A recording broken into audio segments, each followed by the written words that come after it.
Hi there, welcome back to Wellness Wednesday. And this week I thought I'd actually summarise some points from last week's Wellness Wednesday with Chloe, where we talked about perimenopause.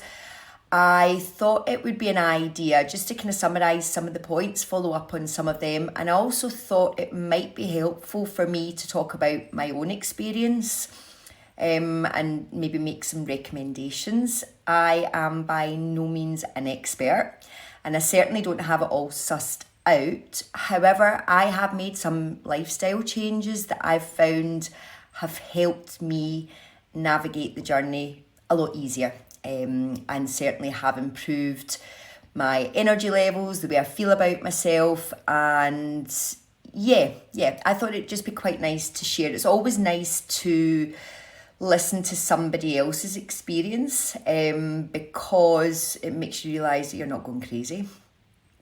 And it's reassuring to hear that somebody else has gone through it. And life experience, I would say, counts for a lot more than what you can end up reading about. So if you are female and you're over 45, the chances are that you're going through perimenopause.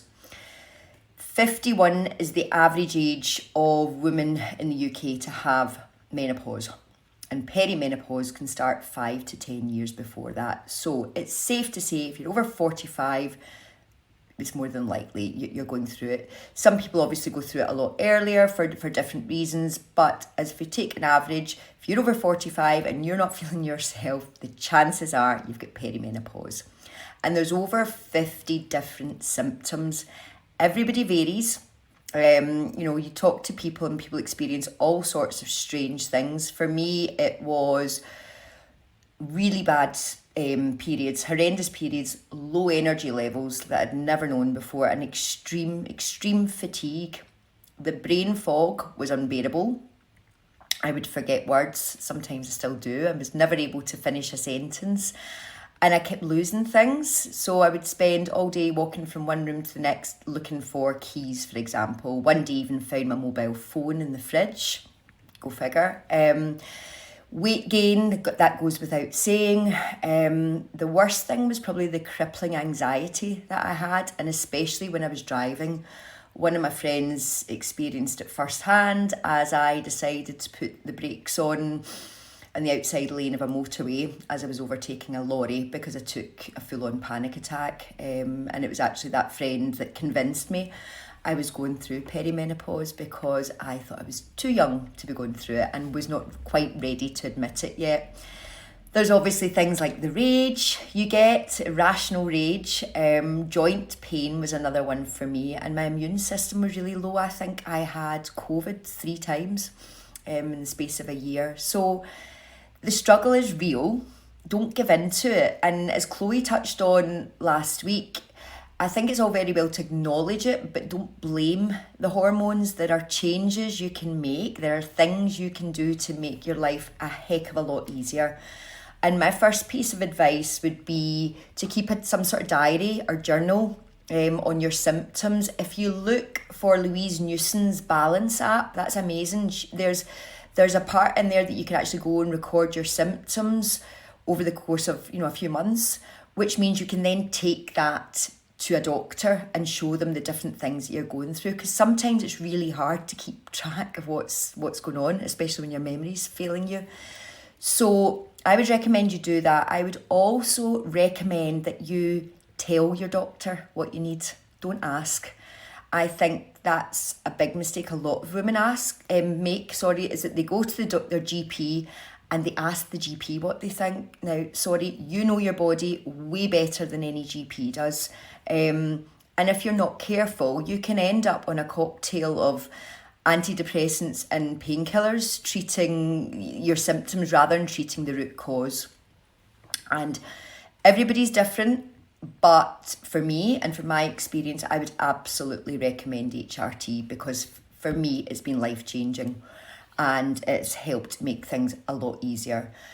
And the HRT that I'm on, and I would highly recommend to everybody, is Body Identical. Not to be confused with Bioidentical. Body Identical is the one that's most like your body's own hormones. And that means that the estrogen you take will be taken through the skin transdermally, and progesterone will be taken orally. Now, these are not always a standard issue because they're not the cheapest. But in my experience, any friends that I know who have gone for body identical feel the impact and the difference of HRT within a week compared to other friends that have maybe gone for combined pills.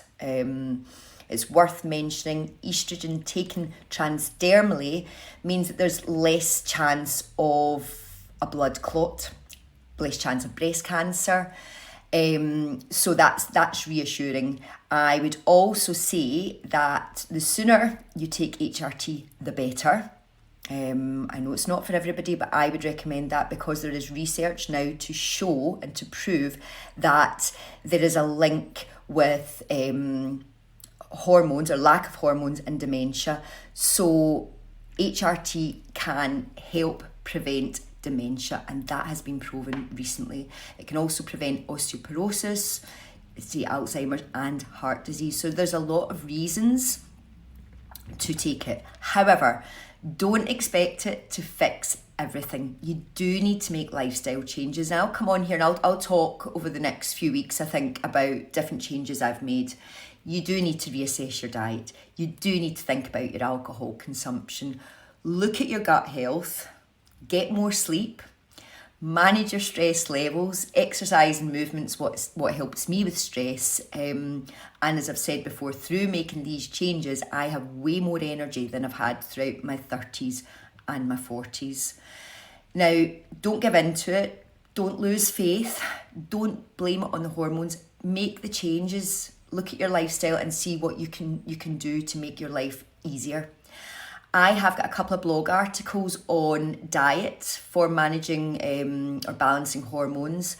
And then I also have, something we touched on last week was collagen. And I've got a blog article on the website about that as well, which is quite interesting because again, it's up-to-date research about whether it's worthwhile taking collagen. I won't give the answer away, I'll let you go and read it. In the meantime, thank you for listening. If you think this video is going to be helpful to anybody else, then please give it a share. Thanks a lot. Bye.